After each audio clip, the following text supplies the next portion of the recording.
Yes, that's right. It's that time of the year again where we have a look at Everton, who are struggling once again. And good God, I say this every year. Who'd want to be an Everton fan? Guys, I feel for you. You know, the mix between expectation and where you are and the mess you're in. I'm sure I've said this before. I'm sure we've done this video before. But the important thing is we've got to find some solutions, okay? Because with no wins in their last 6 Premier League matches, Everton they're in danger of sinking fast. They are in a relegation battle, simple as that. And currently, being 18th in the table, it's crunch time for the Toffees, they've been going for a sticky patch. No, not the time.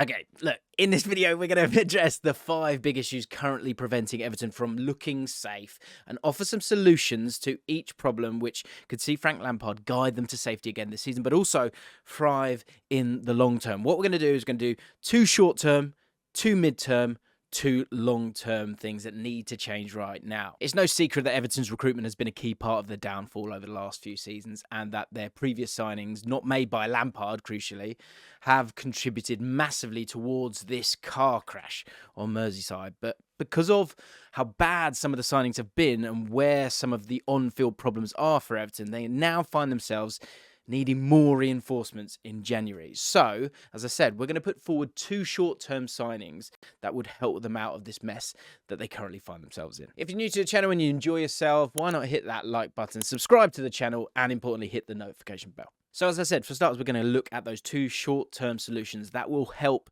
to steady this ship with immediate effect and help get Everton results on the pitch. Now, solution 1 is a midfielder, okay? We need a couple of buys just to calm this all down, and we need to do far better than El Ghazi. More on him a little bit later on in this video. So first solution is a midfielder. Don't worry, we're going to get to the striker position because, of course, that's crucial. But midfield, I think, is important because I want to put forward what is going to be a bit of an identity for the team later on as one of the medium-term solutions here. And I feel like energy and size could be the way to do this, right? So let's start with the midfielder. And one midfielder that it might be tricky to get them, but stick with me, it would be a coup, and I think it would really alleviate a lot of problems, would be Conor Gallagher on loan. Now, of course, last year you had the signing of Donny van der Beek on loan, and it didn't really work at all because he didn't play him and you didn't really know where he was going to play him. But there is definitely something to be said about signing loan players when you're in a relegation battle, because you have someone who's maybe got something to prove. They're not as fearful because of, you know, the sort of confidence-sapping suction that comes from a relegation battle, especially if you're there and you're worried about playing that next season in the league below and the ramifications for that.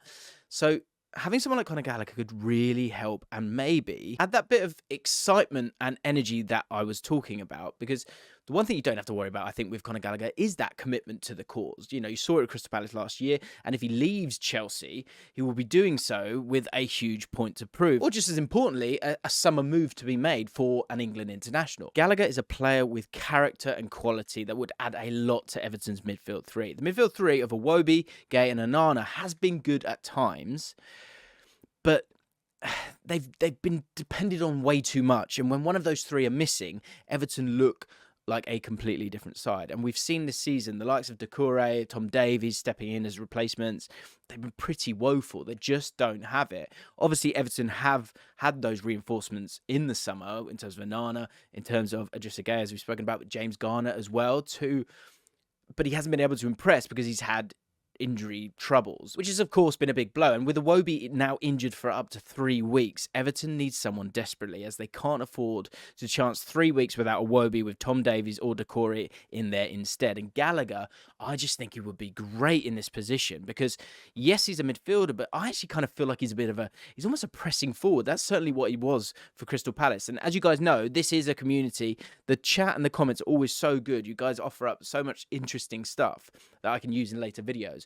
One for Crystal Palace fans. Any Crystal Palace fans watching this right now, tell Everton fans why this would work, because I think it gives you an extra midfielder, but it also gives you an extra attacking player, especially if you let him off the leash. I think he'd give him a great different option of those 3 of Iwobi, Onana and Gay.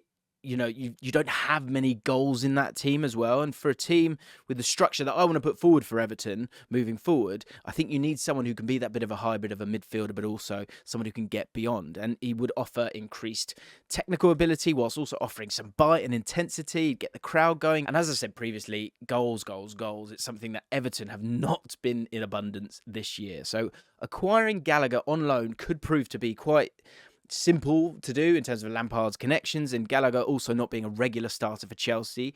He's also played out of position a few times. Recently he was playing sort of right wing back against Man City at different periods of the game with Chelsea, and he also just doesn't fit there. I just don't think his energy works for a team like that. I think he's perfect for Crystal Palace, as we saw, or maybe down the line a Liverpool in terms of a high energy team, which obviously isn't ideal, and Everton Liverpool connection, but that's not for now, guys. And with Chelsea actively pursuing midfielders at the minute, this move may be able to occur in terms of with that loan with an obligation to buy, which I don't think is a problem for Everton as well. So it works in the short term as well as the long term. If they can get it done, it would be a huge coup. Solution number 2. Yes, that's right. Let's talk about strikers now. And I'll give you 2 options as well, because Everton have only scored more than 1 goal on 2 occasions in this league season. That is no way near good enough. And the striking position has been possibly the biggest problem for Everton this season and, of course, last season as well. And they had Richarlison to get them out of it. But with Calvert-Lewin having those persistent injury problems and Neil Maupay, who, to be fair to him, his style is not suited to sort of leading the line for Everton. So it's meant that Everton have been forced to desperately recall someone like Ellis Sims from Sunderland, who I think down the line will be good enough for the Premier League, but it's not a situation that you want to bring someone into, a youngster like that. He's been doing well for Sunderland. He scored 7 goals in 14 Championship starts, but there are question marks about how ready he is for the Premier League, especially a pressure situation like this.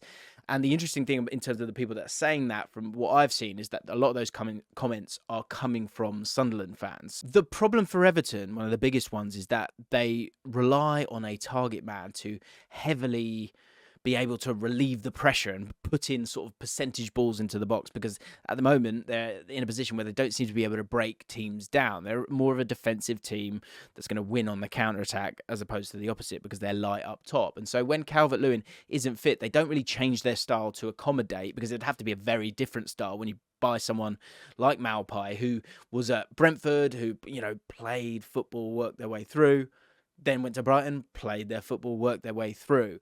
I don't think Everton have that at this moment in time, and they're kind of firefighting a little bit. So you don't want to be changing styles. And Maupay looks useless because he doesn't suit it, and that's through little fault of his own. Therefore, a reliable target man is needed for Everton, and one that is not going to get himself hurt by tying his own shoelaces. So for this position, I'm going to put forward 2 options. One that I really like, both from style of being that target man, but more importantly, I just like his surname, and I want that surname in the Premier League. See if we can figure out which one it is. So first up, we're going to go with Paul Onuachu. Onuachu, coming at you. I may have said that in a previous video when we put him forward, but it's such a good name. Paul Onuachu, coming at you. Onuachu's going to get you. No. Look, I can understand why a Premier League club, and so Paul Onuachu is 27 years old, he plays for Genk, and I understand why people haven't gone for him. But obviously hear me out here, because he doesn't look aesthetically pleasing, okay? But let's have a look at the numbers. What I don't understand, I can't really get my head around, is that why no one's really taken a chance on him yet, because he's got 14 goals from 16 league matches this season. This means that he has a total of 62 league goals in 2.5 seasons for Genk, which is crazy. Add to that, he's 6'8". He's 6'8". He's going to cause chaos. He's going to be great fun. He's going to get the crowd going, and he scores goals. He is a monster to contain aerially. And whilst, as I say, he might not be the most pleasing on the eye, I mean, Maupai's supposedly pleasing on the eye, but he's not doing anything for the team. There can't be any questions about how effective he is going to be. I just like the idea of energy and size being a part of the identity of Everton. And bringing in the Nigerian striker, it would just allow them to have a consistent way of playing. His contract also expires in 2024, so Genk may want to sell before he leaves on the cheap. I've seen they sort of linked for around 22 million. I don't know exactly what Everton have to spend, but it could be in the region of 25 million in January because they need to keep themselves up and they need a striker. So he could be a really good option. And I desperately want to say Onuachu coming at you when they score goals. So, I mean, you probably know who I was talking about in terms of the player that I wanted. Next one is a bit of a shot in the dark, but I'm surprised no one's really been linked with him. Let's talk about him. Noah Okafor. This would be an unbelievable signing for Everton, given his potential and quality already. He's a slightly different type of striker to Onuachu because Okafor has the sort of like pace to burn. But he's still 6'1" and he's able to lead the line on his own as well. And he's currently tearing it up for RB Salzburg. He is very promising, but hasn't been concretely linked with a move away just yet. So, which I find a bit surprising. So, if Everton were able to get in there before anyone else, they'd have a real player on their hands. It's one where obviously he's going to be moving to the Premier League. That is a bit of a jump, but the same goes for Onuachu at Genk. And Okafor has scored 7 goals in just 8 starts in the Austrian Bundesliga this season. And he's got a conversion rate of 27%, which is pretty solid. He's also, as I said, got that pace. He's 22 years old. So it's one of those, it's a nice long-term signing. Someone who, if Everton went down to the Championship, would kill it, to be honest. And so he's got pace and physicality, so he'd suit the counter-attacking game of Everton. And he'd be a player who'd take his chances, it feels like, from that conversion rate when presented with them, which is an important factor for any striker Everton sign in this window. That's one where, the Okafor one is one where I feel like at 22, it feels a bit risky to put that kind of pressure on someone. That's why, again, aside from the name, Onuachu in terms of style and being that little bit older and having scored goals and had that experience, would, I just think, be a much better fit personally. Next, let's have a look at the medium-term solutions that will look to influence Everton's results over the longer term rather than just staying up right this second, because obviously there's a long, long way to go in this season. So, solution 3. Establishing a philosophy. Lampard's philosophy in the past has been centred around blooding young players as well as looking to attack using fullbacks and wingbacks, and to play an attacking brand of football where possible. We saw this philosophy at times with Chelsea, which is the only time that we've really seen Lampard probably allowed to have a philosophical approach on the pitch. Can he do this with Everton? It's a very different situation. But some of the signings that have come in, you can see what Everton are trying to do. And with Everton, the situation is so bad that they have to do whatever it takes to get the points right now. This has led to Everton not having a style of play and just being a defensive team that looks to capitalise on goals where possible. So establishing a style of play and a set formation, I think it's important over the long term, because that's how sustained success is going to be achieved. You need to know how you're going to play, because that allows you to bring in the right kind of personnel. And having a random way of playing limits how much quality you can get out of those forward players. For example, Anthony Gordon has been a promising player for Everton in the academy for years, but the on-the-field problems, it just doesn't allow him to develop the way he wants to. He's just having to put in a shift every week, and he's starved from any kind of attacking freedom or attacking understanding, understanding of chemistry within a team, understanding different roles or how he should play and what he should do, just because they've been hanging on or the game state's not suited them. So having that philosophy, it would also help the recruitment, as it would allow Everton to build a team rather than just signing players that they loosely need. For example, Everton needed a striker, so they bought Maupay. But Maupay doesn't fit any system Everton play, and now he doesn't produce anything. They need to stop doing this. So in terms of that identity and philosophy, I do think that this is how Everton should shape up. I think they've got a lot of size, and I've said this a couple of times, energy and size. And so with that in mind, I think a back three could work. There are a lot of centre-backs at the club, and the wing-backs are wing-backs that kind of want to get forward and have that stamina and energy. But there aren't that many good wingers in the team. I know Anthony Gordon can do this, but in terms of an ability to be strong at the back, to provide real size and to provide real options, if you can go and get that striker, that target man that can help you. If Dominic Calvert-Lewin isn't available, by playing 2 up front, that would help Maupay if you ever did play him. But if you brought in someone like Gallagher, you can play him as that pressing forward. Gallagher, again, can play midfield as well as that pressing forward. Anthony Gordon can play as that second striker as well, but also provide that width for the team. Demarai Gray can do that as well. But importantly, when we're talking about size, Godfrey, Tarkowski, Cody, Onana in midfield, and then Dominic Calvert-Lewin or Onuachu, or both. That could be fun, right? Getting those crosses in from deep, that's going to make you hard to beat, and it's going to make you win percentage football, which is set pieces. If you've got that defensive solidity and size, you're stopping goals being scored from set pieces, and you've got that speed, pace, and energy higher up the pitch and on the wings as well, then you've got a bit of a recipe to, one, stay in games, at the very least get yourself a point, and at the very best have that opportunity to go and get yourself some goals. Solution 4, when we're talking about the squad, trimming the squad where necessary and addressing contract issues. Everton have 9 players out of contract in the summer who don't really need to be there, with the exception of Mina, but his injury problems constantly, I think, outweigh what he offers on the pitch. If you're not fit, you ain't it. That's how I feel about it. And with this amount of dead wood potentially out the door, it opens up another door, just to the side of it, for a rebuild. And a building of a squad that Lampard actually wants, which further allows him to build the philosophy we previously spoke about. Andy Lonergan, Begovic, Townsend, who's had moments but is injured a lot of the time, Coleman, who's, an icon there, right? But enough. Decore, you never get that full output from him and doesn't fit the system anymore. Tom Davies, Mina, Vinagre, it's going to come to an end of a loan. Cody is going to come to an end of a loan. Maybe they'll go and sign him. On the flip side of this, some of Everton's best players are out of contract in 2024, with the likes of Pickford, Iwobi and Demarai Gray all out of contract next year, and tying them down to deals is important, as they are their assets to the club, and Everton can't afford to lose more money on the pitch than they've purchased, especially whilst under the microscope of Premier League sustainability rules alongside financial fair play, and allowing these players to run down their contracts would be typical Everton, and moving away from typical Everton is one of the biggest things that needs addressing if they are to get anywhere near where they want to be and where the side of the club should be, really. So we've had 2 short-term, 2 mid-term. Let's look at the long-term. It's a pretty simple one. Get rid of the board, sack the board. Enough. Those who have either gone to an Everton match or have watched that FA Cup match against Man United will have heard the fans' displeasure towards the board, and it's totally justified. Here's a breakdown in short of what the problem is with Everton's board. First of all, you've got a financial director in Grant Ingles who doesn't make money for the club.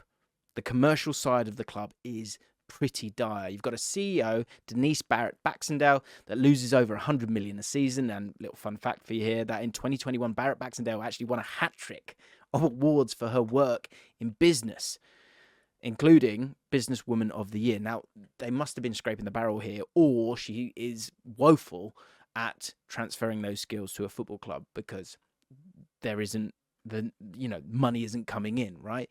You've then got a chairman in Ken Wright who, it feels like he's avoiding blame. It's Flav's favourite saying. For those who don't know Flav, I do a podcast with him on a Thursday. And a fish stinks, it stinks from the head. Do you know what I mean? And he doesn't know when to let go. And when he was confronted by the fans after Everton's shocking results, Ken Wright responds by going, well, you've had some good times, haven't you? But, bear in mind that Everton have not won a single trophy under Ken Wright.